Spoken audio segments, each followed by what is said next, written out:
sehingga semua program bisa berjalan dengan baik.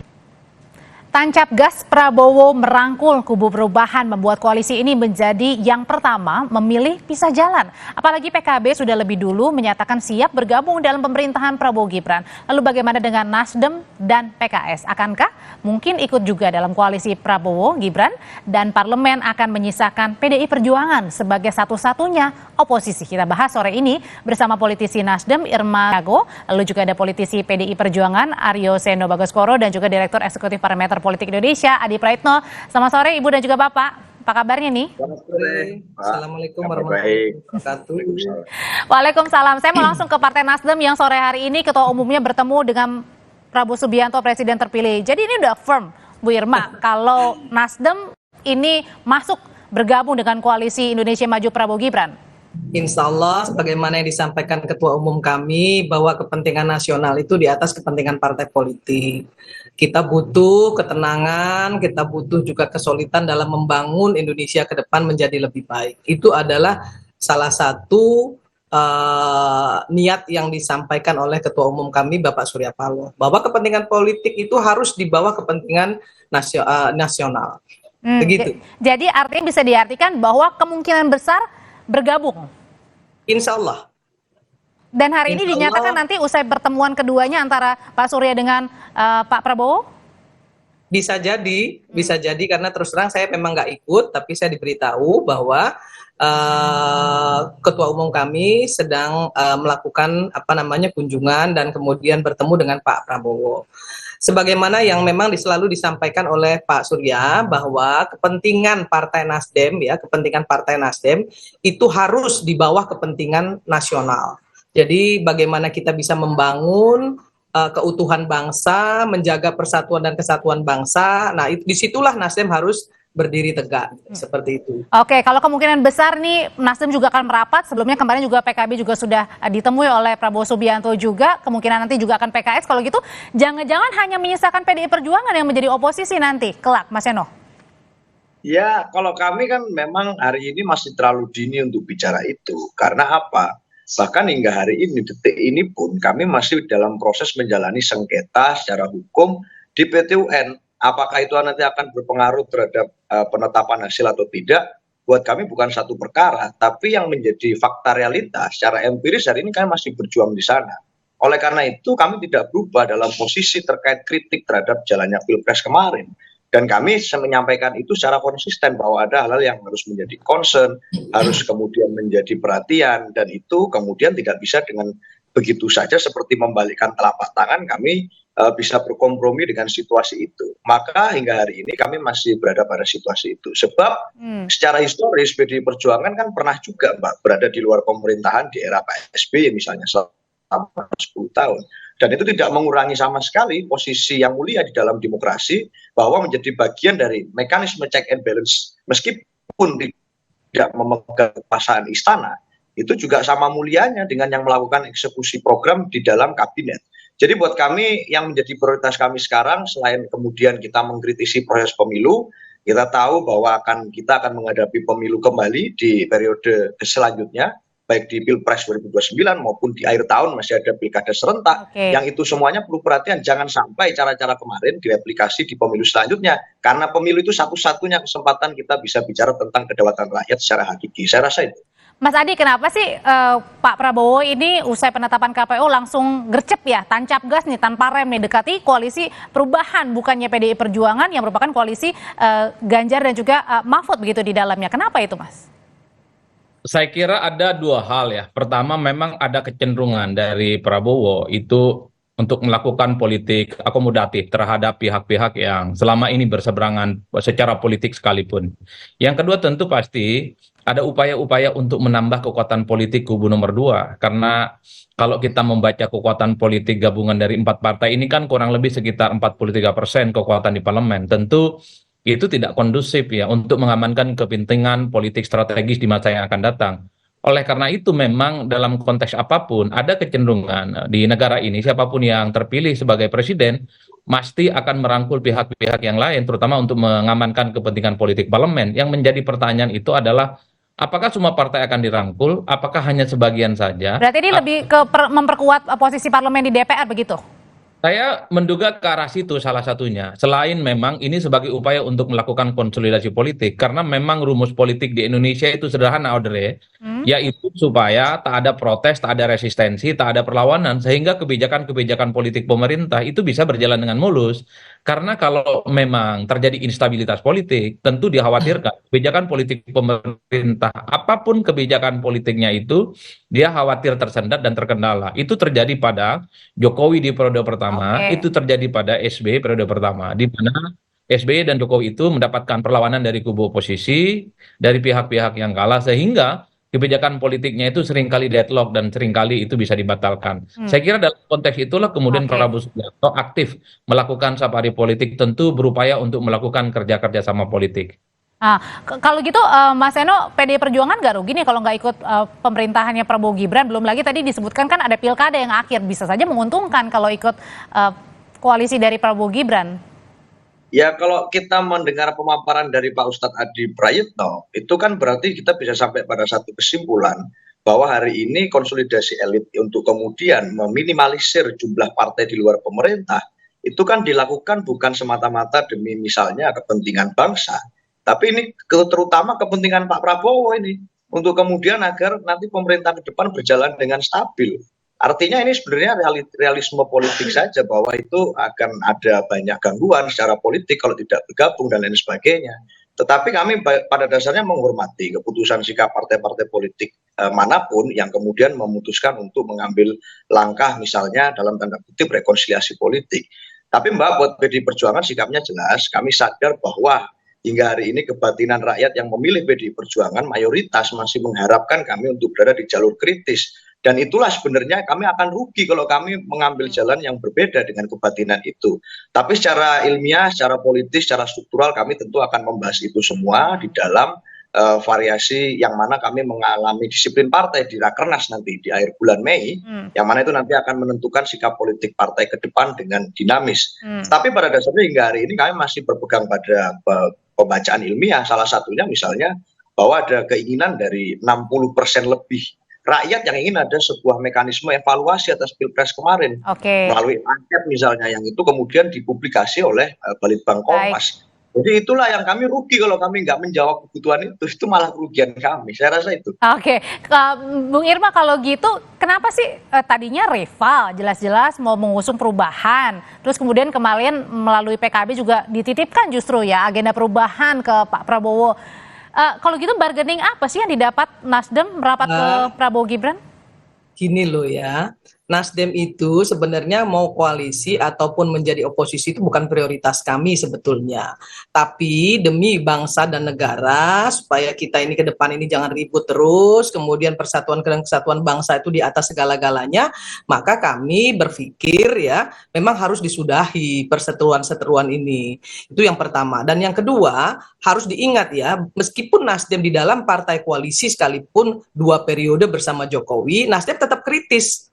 Nasdem tetap kok melakukan fungsi kontrolnya, fungsi anggarannya, ya, kemudian bagaimana caranya kita bisa membuat Bukan karena takut nggak dibagi jatah menteri, Bu Irma?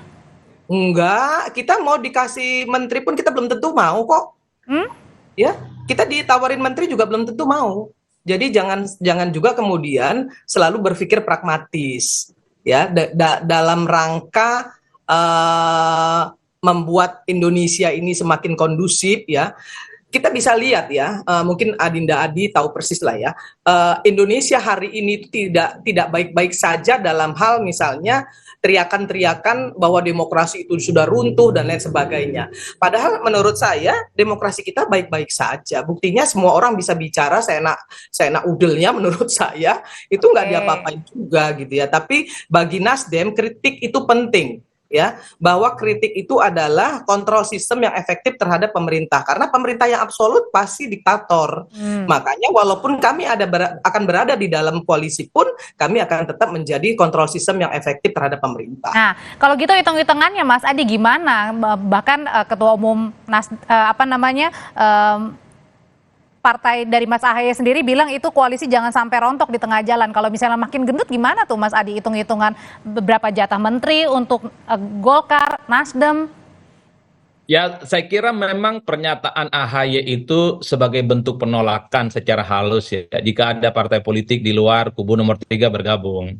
Statement-statementnya memang cukup halus dan terkesan normatif.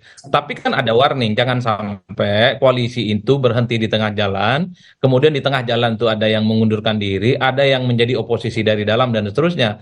Bagi saya itu adalah sebagai bentuk penolakan ya. Karena tentu saja apapun judulnya, kalau kita membaca sepanjang Pilpres kemarin, kubu 1 dan 2 khususnya ini kan terjadi konfrontasi secara terbuka. Tapi persoalan siapa yang jadi menteri, apakah kubu nomor 1 dan nomor 3 itu akan bergabung ataupun tidak, tentu semua hak prerogatifnya ada di Prabowo Subianto. Dan yang kedua, apakah partai-partai yang akan diajak itu mau berkoalisi ataupun tidak, itu yang disampaikan oleh Seno dan Kak Irma tadi. Yang paling penting sebenarnya publik membaca ketika ada pertemuan-pertemuan ketua umum partai antara Prabowo dengan Pak Surya Paloh, antara Prabowo dengan Muhaimin Iskandar, ini selalu dikaitkan dengan soal kemungkinan dua partai ini akan menjadi bagian dari koalisinya Prabowo Subianto. Apa konsesi politiknya jadi menteri? Bahwa misalnya Pilpres harus disudahi, ya nggak ada bantahan apapun dan tak ada yang protes. Bahwa harus ada rekonsiliasi politik, kita perlu bersatu. Ya, semua itu mendukung. Rekonsiliasi itu kan tidak harus dimaknai harus melebur kekuatan politik, bersatu menjadi bagian dari Tapi koalisi Mas Adi, bersama. kalau misalnya nih kita berandai-andai Nasdem, PKB, PKS yang merupakan koalisi perubahan ini bergabung dengan pemerintahan Prabowo Gibran, kalau gitu bisa dikatakan bahwa Pak Prabowo tidak membutuhkan PDI Perjuangan lagi. Kalau melihat kecenderungan secara umum memang ada upaya juga untuk mengajak kerjasama PDIP ya. Tapi kan kalau melihat iman politiknya, PDIP itu kan nggak terlampau peduli dengan ajakan itu. Bagi PDIP berada di luar kekuasaan itu jauh lebih rasional. Melihat sikap kritis elit mereka, melihat sikap politik basis konstituen mereka, yang menuding bahwa pemilu di 2024 itu ada kecurangan-kecurangan, tentu sangat mustahil sebenarnya bagi PDIP bergabung dengan Prabowo dan Gibran. Apalagi di situ ada variabel Gibran yang saya kira memang dianggap sebagai replika politik dari Jokowi. Itu tembok tebal sebenarnya yang akan menghalangi PDIP itu akan bergabung dengan Prabowo. Kecuali hubungan Prabowo dan Jokowi tak baik-baik saja, bulan madunya segera berakhir. Mungkin PDIP di kemudian hari akan mempertimbangkan bahwa bergabung dengan Prabowo juga bagian dari opsi yang akan mereka pilih secara rasional. Karena PDIP mengatakan mereka nggak ada soal dengan Prabowo, yang mereka ada soal hanya dengan Pak Jokowi. Nah kalau gitu jangan-jangan nih Bu Irma, kalau tidak ada masalah dengan PDIP, makanya apa jangan-jangan nih pertemuan dengan sore ini Pak Surya, Pak Prabowo juga menjadi jembatan nih, jangan-jangan Pak Surya ini untuk menjadi jembatan pertemuan antara Pak Prabowo dengan Ibu Mega, mungkin nggak tuh? Selalu mungkin Mbak ya, karena Pak Surya sebagai tokoh bangsa ya selalu ingin suasana di Indonesia ini kondusif, tenang, agar pemerintahan bisa berjalan dengan baik. Tidak perlu lagi kita ya saling saling mengatakan si A salah si B benar, tapi bagi kami sekarang ini Pilpres sudah selesai, mari kita membangun bangsa ini bersama-sama. Soal bagaimana kita di dalam nanti melakukan koreksi dan lain sebagainya itu adalah tanggung jawab dari partai politik masing-masing. Saya kira begitu. Kalau dari Mas Eno berarti ini bisa penegasan Mas, tertutup atau masih terbuka kemungkinan pertemuan antara Bu Mega dan Pak Prabowo kalau gitu?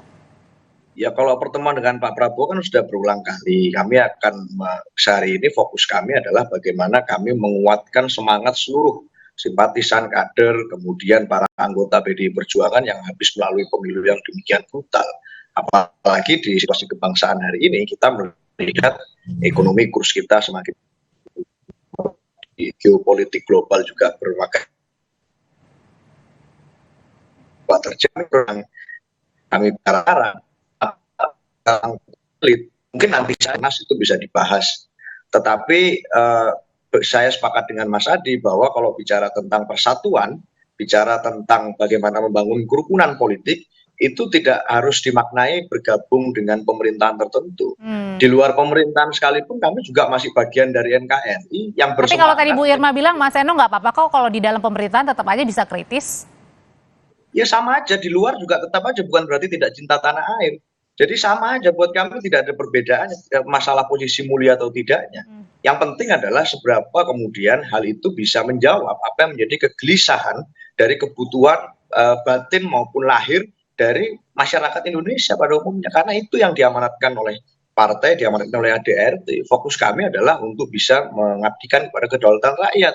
Bukan semata-mata kepada arah angin siapa yang berkuasa dan kemudian kita dapat apa. Saya rasa ya di dalam politik ada bicara elektoral, tetapi kalau bicara tentang kali ini ada unsur idealisme yang cukup kuat di dalam batin pemilih PDI Perjuangan, termasuk para pengurusnya. Oke, kalau gitu Mas Adi, jangan-jangan nih pendekatan untuk ke koalisi perubahan termasuk juga dengan pertemuan sore ini Pak Surya dengan Pak Prabowo ini juga menjadi salah satu hal yang dibicarakan tadi malam di Istana Merdeka pada saat Pak Prabowo, Mas Gibran bertemu Pak Jokowi. Ya, saya kira memang kalau kita melihat perdebatan publik sampai hari ini, setiap pertemuan elit, termasuk misalnya pertemuan Prabowo, Gibran, dan Pak Jokowi, ini kan soal kemungkinan bagaimana merangkul pihak-pihak yang lain untuk diajak kerjasama ya. Dalam konteks inilah pembicaraan tentang koalisi, tentang sharing power, dapat jatah menteri bagi pihak yang kalah, cukup mengemuka dan ini akan menjadi tema sentral di 6 bulan yang akan datang sampai tanggal 20 Oktober ya, transisi di mana peralihan kekuasaan dari Jokowi ke Prabowo Subianto. Kalau bertemu itu hanya sebatas anjang sana, silaturahmi biasa, halal bihalal di bulan pasca lebaran misalnya, saya kira itu tidak akan menjadi perdebatan publik. Atau misalnya pemilu itu sudah dianggap selesai, elit-elit ini sudah menerima dan mengucapkan selamat kepada Prabowo, tak akan ada jadi pembicaraan. Karena taunya publik ini setiap ada pertemuan elit pasti di ujung sana ada keinginan untuk melakukan konsolidasi yang berbasiskan kerjasama politik di eksekutif bagi-bagi jatah. Mas Adi, kalau akhirnya menyisakan hanya PDI Perjuangan yang berada di oposisi, akan kuatkah untuk check and balances? Kalau membaca kuantitas tentu akan lemah karena apapun kan PDIP akan menjadi minoritas. Tapi kalau melihat pengalaman PDIP dulu waktu jadi oposisi, saya kira secara kualitatif PDIP akan memberikan satu bentuk check and balances yang saya kira cukup bagus. Biasanya kan kader-kader PDIP ini kan memiliki pengalaman politik yang panjang. Mereka itu tokoh-tokoh senior, mantan aktivis dari kelompok-kelompok Cipayung yang dan menjadi elit-elit partai yang saya kira memang itu sudah dibuktikan ketika SBY jadi presiden. Oleh karena itu sekalipun PDIP satu-satunya partai yang berada di luar kekuasaan, saya kira substansi perdebatannya akan jauh lebih menarik ya. Saya kira itulah yang saya kira kita akan rawat secara demokrasi. Yang saya khawatirkan ini semua partai bergabung, Audrey, karena ada kecenderungan menganggap Prabowo itu ya adalah teman dan sahabat lama. Kalau itu yang terjadi maka oposisi akan menjadi kabar yang kurang baik bagi demokrasi kita. Baik, Mas Adi Praetno, terima kasih. Bu Irma, terima kasih. Mas Eno, terima kasih. Sehat selalu semuanya.